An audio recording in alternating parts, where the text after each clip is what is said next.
Grâce à la magie de la télévision, je me présente une fois de plus devant vous pour vous présenter un formidable 101% qui sera, figurez-vous, composé de quoi? D'une interview du producteur de jeu Battlefield Bad Company 2, suivi d'un temps perdu extraordinaire comme d'habitude et surtout d'un rétro and magic. Mais tout de suite, n'oublions pas les news, car c'est important.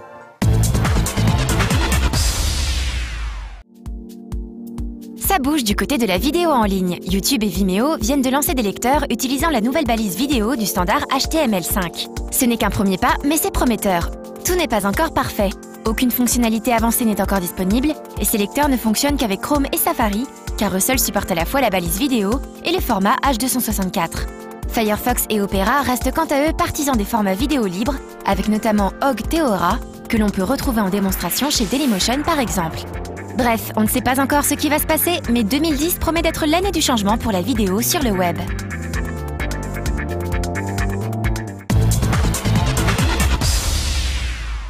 You think I'm gonna sympathize with you? L'un des derniers projets de Square Enix, baptisé Nier, n'est pas un RPG, mais un action RPG. Nuance. Une nuance qui fait d'ailleurs toute la différence, puisque le jeu s'apparente beaucoup plus à un bon gros beat'em all qu'à un jeu de rôle. Pourtant, à travers un système ingénieux, votre personnage dont l'objectif est de protéger sa fille gravement malade, va petit à petit évoluer au fur et à mesure des combats. Suite au pacte qu'il a passé avec un mystérieux grimoire, notre héros, Nier donc, a obtenu des pouvoirs surnaturels. En collectant des mots, MOTS, sur le corps des cadavres, il pourra former des phrases qui libéreront divers bonus de stats. À côté de cela, on trouvera aussi les traditionnelles gestions d'inventaire et d'équipement qui vous permettront de gagner en puissance. Autant d'éléments empruntant au monde du RPG qui nous donnent l'espoir de voir plus qu'un énième jeu de combat bourrin. Sortie prévue en 2010, a priori.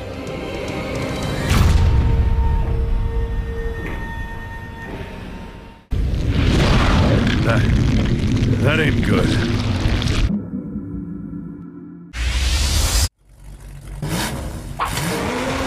On termine avec quelques nouvelles images de Sonic & Sega All-Star Racing dont la sortie approche à grands pas. Elle est en effet calée au 26 février prochain. The drivers come in all shapes and sizes, just like their vehicles. Monster truck, hovercraft, quad bike, and forklift. Bust some unique all-star moves for even more horsepower. Or hog power. Then take them for a spin on 24 testing terrains. Feel the wind in your spikes as you drive through mud, sand, and snow. Unwind those tight corners with some awesome drift.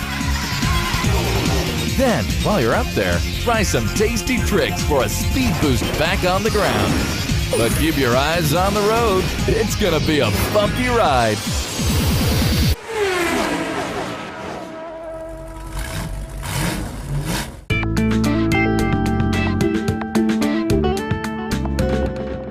Donc tout de suite, nous allons voir une interview de notre ami le producteur de Battlefield qui va nous expliquer, comme dans chaque jeu de la nouvelle génération de consoles, donc les fameuses next-gen, qu'on peut détruire beaucoup plus d'éléments dans le décor. N'est-ce pas un peu de mauvais goût? Suite à l'actualité, je vous le demande tout de suite, donc l'interview.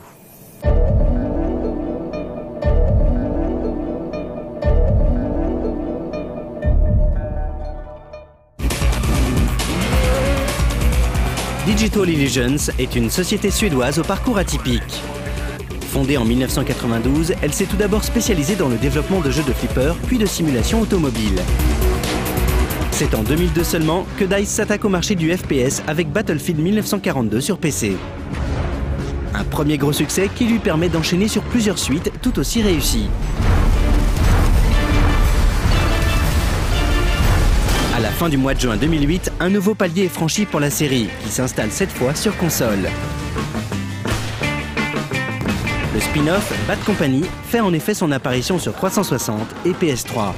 À l'instar de ce qu'il s'était passé sur PC, le jeu trouve immédiatement son public et devient un argument majeur du catalogue d'Electronic Arts. DICE a donc réussi là où des dizaines de FPS concurrents avaient échoué.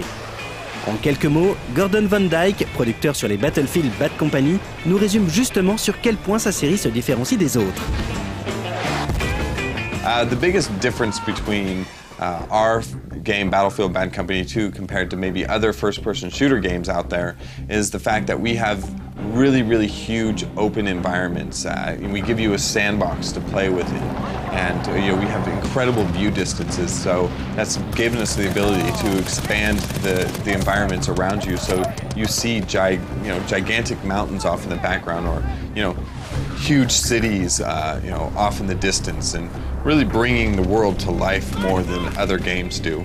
And not only from the details from afar, but also up close to you. We've been able to add many more objects, making the environments feel that much more realistic. I think that's the biggest thing that sets us apart.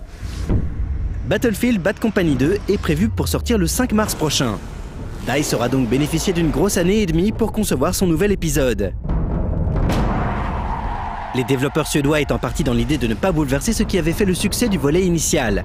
Leur travail a donc globalement consisté à peaufiner encore et encore le gameplay ainsi que le moteur de jeu.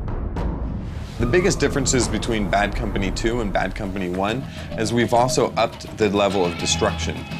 So we call it Destruction 2.0, and what that gives you is it gives you macro destruction, which is large destruction, like you can collapse an entire building, but also we've improved the micro destruction, which is small debris chipping away from cover fire that you're behind if somebody's shooting at you with their gun, and and just removing bits and pieces of the environment, so it's very dynamic and it feels very alive.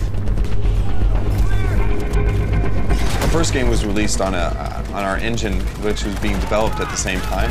Now we have a stable engine, and you're able to do different things. You can focus more in different areas. And our artists have had a lot of time to really do a lot of passes on these maps and make the levels look incredibly intense and beautiful and feel very lifelike.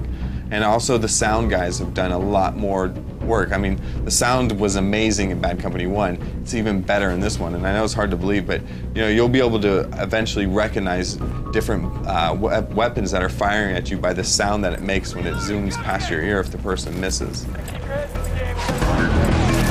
Well, one key thing that we have done with the weapon experience, so we call it Through the Gun, to kind of improve that is now when you're using your gun and you're shooting or you're aiming, there's actual real physics behind your movement when you fire your gun. So, the force of shooting your gun impacts your deviation, and the deviation isn't actually faked and just spraying out from the center of your weapon. We want you to do what you do best. Be unorthodox. Be lethal. Can you do that for me? We can do that, sir. Historiquement, la série Battlefield a toujours été orientée multijoueur. Pour autant, si la partie multi-online est très importante pour un FPS, une expérience solo forte reste un argument très important pour séduire les joueurs. Un point de vue que partage le studio DICE. At DICE, single player definitely is as important as the multiplayer. We are a Swedish studio, so we like to try to keep things very balanced and deliver an equally great, satisfying feeling on both multiplayer and single player. But we're newer at single player, so we're learning a lot, and I think people are going to see a lot of differences and really enjoy this story, maybe even more than they did the first one in Bad Company 1. Fake, sir? Dummy. Les first-person shooters sont aujourd'hui extrêmement nombreux sur le marché et se livrent une bataille sans merci. On s'est donc permis de demander à Gordon Van Dyke en quoi Bad Company a plus sa place sur le marché qu'un autre FPS, et surtout, s'il était effrayé par la concurrence. En particulier celle de l'inévitable Modern Warfare 2. I think that of the big contenders, we are one of the ones and poised to be one of the top contenders with the strides that we're making with our Frostbite engine. It's very much at its infancy as far as being our tool for the engine creating games, whereas a lot of other people are reaching the end of the life for their engine and need to make major updates. So I think we're poised to be one of the top, if not the best, first-person shooter experience out there. We're not afraid of their success because their success, in a way, for all games and all game studios, it's a success for all of us. It's putting video games at reaching towards being the top media form of entertainment, and that's good for all of us. And we always want the best success for everybody, even if they don't work for the same publisher as us, and so on and so forth. I think us as designers, you know, it's almost like in competition for most people. You know, it's like when one football team is off the field and they're not playing against each other, they could probably have a beer and sit back and talk. And I think it's kind of the same thing with our industry, is that, you know, we have a lot of friends that are in different games and different game studios, and we're all friends, but, you know, friendly competition is always the best for the consumer as well. Pas tout à fait terminé au moment où nous avions réalisé cette interview, Bad Company 2 s'annonce malgré tout comme un FPS majeur de cette année 2010. Un moteur amélioré, un gameplay peaufiné, nul doute que la communauté de fans n'attendait pas mieux. On patientera maintenant quelques semaines pour savoir si ces progrès suffisent à justifier l'achat de ce nouvel épisode. This gonna get real ugly.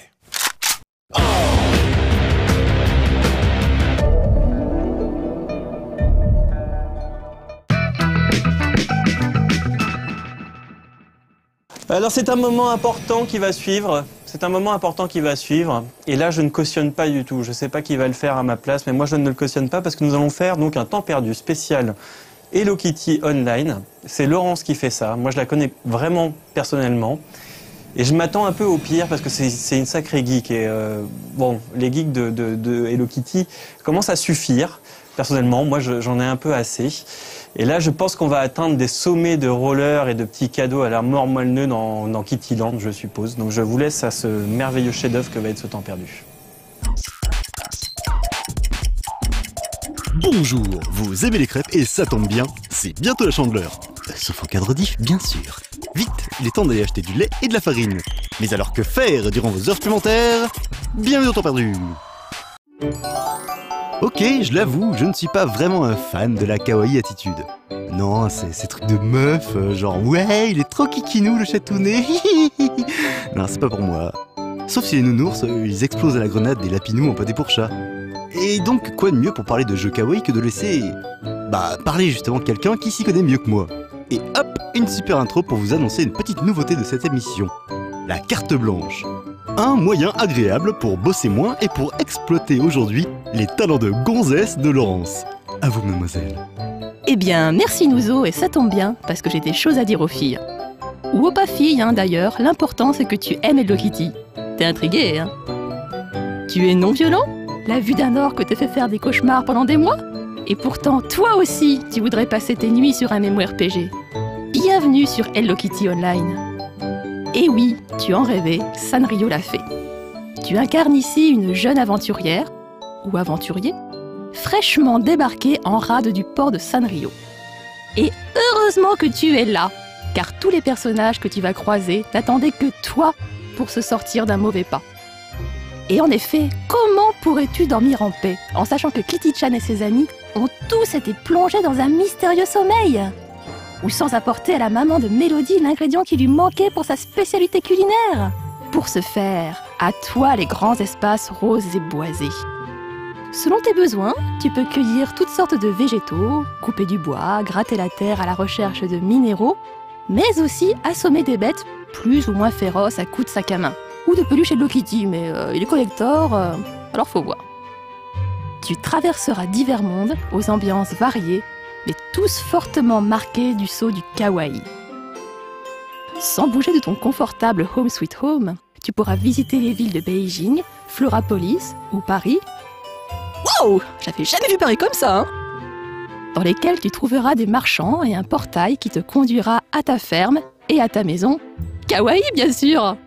Last but not least, gagner lors des quêtes ou forger de tes jolies mains virtuelles, ton équipement fait de toi la plus élégante, ou élégant, hein, va savoir, des aventuriers. Et puis il y a des events, des objets rares à gagner, des décors super mignons. Alors si après avoir vu tout ça, vous avez toujours pas envie de rejoindre ce merveilleux monde virtuel, je veux bien être transformé en chat! Allez, hop, dehors toi. Alors donc, trop mignon, bien foutu, gratos, bien long. Encore un jeu qui ne manquera pas de vous rappeler qu'il ne faut surtout pas oublier que, pour gagner plus, jouer plus.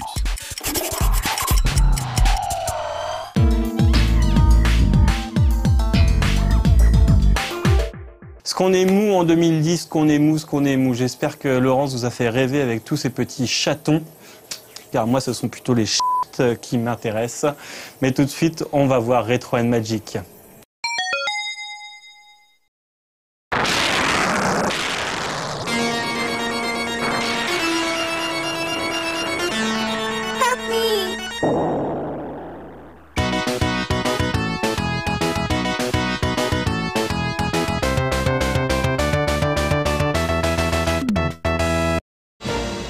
Après les différents épisodes de la légende de Zelda sortis sur console de salon, notre Triforce consacré à la série culte de Nintendo touche à sa fin avec les épisodes sortis sur console portable.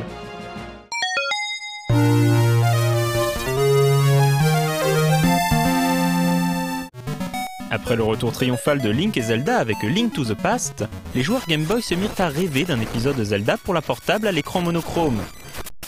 Leurs prières furent finalement exaucées 2 ans plus tard avec Link's Awakening, et il faut bien avouer qu'elles le furent d'une fort belle manière. Link's Awakening est la suite directe de A Link to the Past. Après avoir sauvé Hyrule, Link est parti à la découverte du monde à bord de son navire. Après une tempête, il échoue sur les rivages mystérieux de l'île Kokolint, dominée par la présence d'un œuf gigantesque au sommet d'un volcan. Remis sur pied, Link va découvrir que pour s'échapper de l'île et rentrer chez lui, il doit trouver comment réveiller le poisson rêve. Pour ce faire, il devra évidemment parcourir moult donjons et affronter quantité d'ennemis. Si le jeu rappelle beaucoup A Link to the Past, il n'en est pas moins un épisode unique de la saga, avec sa propre ambiance et ses propres personnages.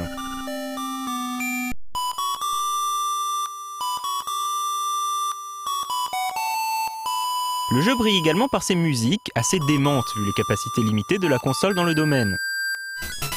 Link's Awakening est le premier Zelda dans lequel on trouve une longue quête reposant sur l'échange d'objets entre différents protagonistes, situés tout autour de l'île.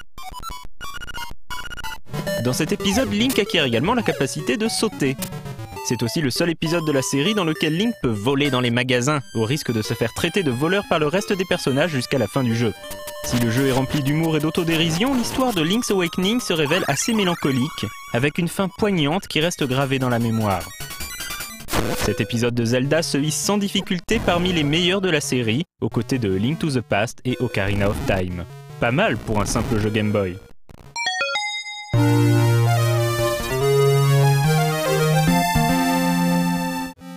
Quelques années plus tard, Link's Awakening bénéficia d'une nouvelle version en couleur, évidemment sortie sur Game Boy Color.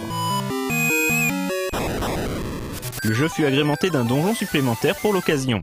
Les 2 versions du jeu se sont au total vendues ensemble à plus de 6 millions d'exemplaires.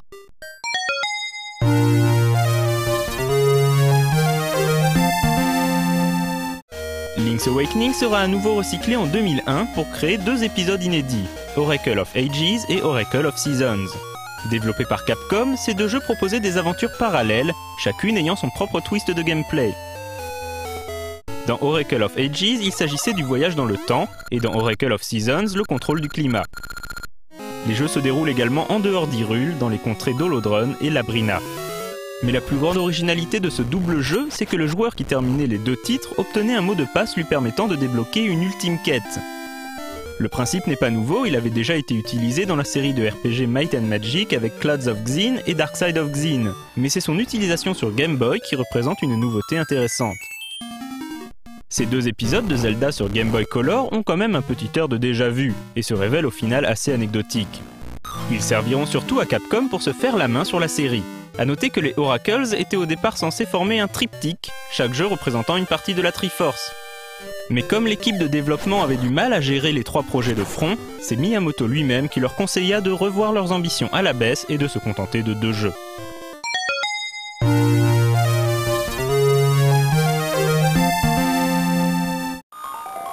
La série revient en 2003 sur Game Boy Advance, la toute nouvelle console de Nintendo, mais pas avec un épisode inédit. Nintendo préfère en effet proposer un remake GBA du mythique Link to the Past, enrichi de quelques effets sonores issus des épisodes N64. Mais la cartouche propose également une grosse nouveauté sous la forme d'un mode multijoueur baptisé Four Swords. Celui-ci met 2 à 4 joueurs aux prises avec un nouveau méchant, Vaati le sorcier du vent. Découpé en niveaux, Four Swords obligera les joueurs à mettre leurs compétences en commun pour progresser dans les différents tableaux.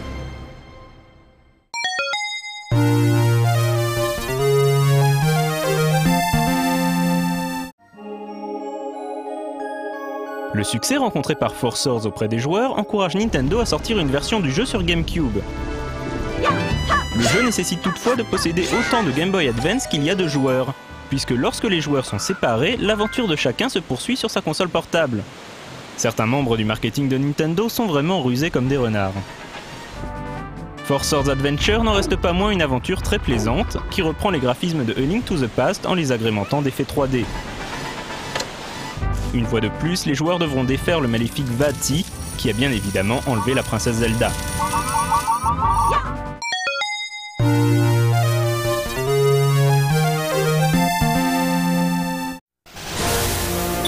À nouveau co-développé par Nintendo et Capcom, The Minish Cap sera le dernier jeu Zelda à sortir sur Game Boy Advance. Il s'agit cette fois-ci d'un épisode 100% inédit, dont l'histoire est liée à celle des jeux Four Swords. En effet, on y découvre le passé de Vaati et sa tentative pour s'emparer de la Triforce. Ce faisant, il lance une malédiction à Zelda, la changeant en statue de pierre. Pour la sauver, Link va devoir se mettre en quête des Minish, d'adorables lutins que seul un enfant peut voir. Seuls les Minish sont en effet capables de reforger l'épée magique, capables de briser la malédiction et vaincre Vaati. En chemin, Link rencontre Excello, un magicien lui aussi victime d'une malédiction qui l'a transformé en chapeau parlant. Solidement vissé sur la tête de Link, Excello lui prodiguera conseils et astuces, mais surtout pourra faire rapetisser le jeune héros pour lui permettre d'explorer l'infiniment petit, mais aussi infiniment plus dangereux. The Minish Cap est un jeu aux graphismes adorables dans la lignée de ceux de Wind Waker. Son seul défaut vient de sa durée de vie assez courte, d'autant plus que le jeu n'est pas très difficile, à l'exception du boss de fin plutôt coriace.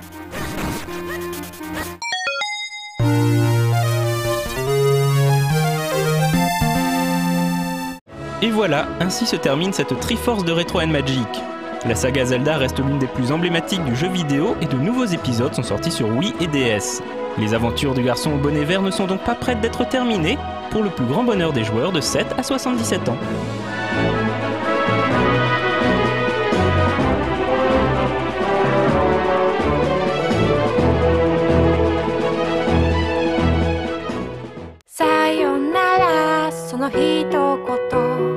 C'est avec une joie non dissimulée qu'enfin je finis ce 101%. Et donc je vous dis à bientôt. Musique.